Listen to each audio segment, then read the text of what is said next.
New Zealand is quietly introducing a massive new immigration law, and it is sparking an absolute civil liberties war.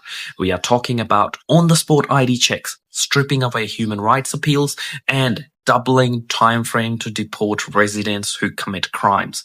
Whether you're a citizen, a resident, or a worker, the rules of living in this country are about to completely rewritten. Here is what you are not being told. Let's start with the most explosive part of the bill. Section 26. Right now, you do not have to carry ID around with you in New Zealand, but under this new proposal, immigration officers will have legal power to stop you on the spot and compel you to hand over ID. All they need is a good cause to suspect someone is breaching their visa. Pros. It gives authorities the teeth to hunt down overstayers and illegal work rings. The cons. Legal experts and human rights advocates are panicking. They argue this will lead to immediate racial profiling and random workplace raids in industries like constructions and farming. If you look or sound like a migrant, you might suddenly have to prove you belong here just while doing your job. Is this smart security or is it creeping state control? Tell me below. Next up, the government is cracking down hard on visa holders who break the law. Right now, if a temporary visa holder commits a crime and faces deportation, they can appeal to a special tribunal on humanitarian grounds. Like if they have a young kid here, the bill completely strips that right away. If you are on temporary visa, you commit a crime, you face automatic deportation. No expectations, but it doesn't stop there. If you hold a resident visa, the government is dramatically widening their power to kick you out. For minor offense, your liability window increases from 2 years to 5 years. And for serious crimes, the time of the government can hunt you down and deport you is doubling from 10 years to 20 years of holding residency. The message is clear. Residency is no longer a lifetime shield.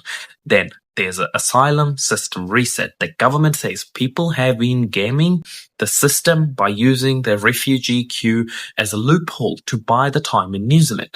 They enter the country, they lodge an asylum claim, and while waiting for years for decision, they find a job and a partner. Then they withdraw their asylum claim and apply for a normal work or partnership visa. This bill puts a total blanket ban on that. If you withdraw an asylum claim, you're officially blocked from immediately applying for any other onshore visa. The good side, it stops people from abusing the system and clearing the backlogs for real refugees. The bad side, it leaves zero flexibility for genuine people who lives and relationships legitimately in New Zealand change while they are living here. The bad side, it leaves zero flexibility for genuine people who live and relationships legitimately change while they are living here.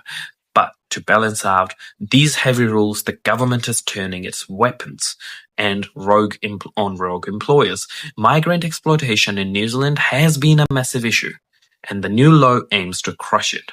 The maximum prison sentence for employers who exploit migrant workers is jumping from 7 years up to a massive 10 years in jail.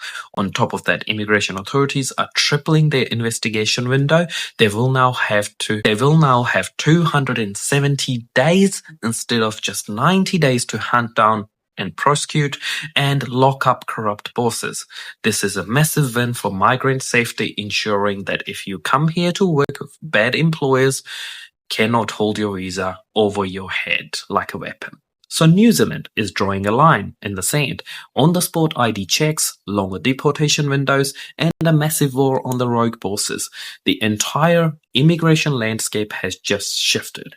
Do you support these hardline changes to keep New Zealand safe and structured, or do you think giving officers the power to demand an ID if suspicions goes away too far for a free society? Drop your thoughts in a comment.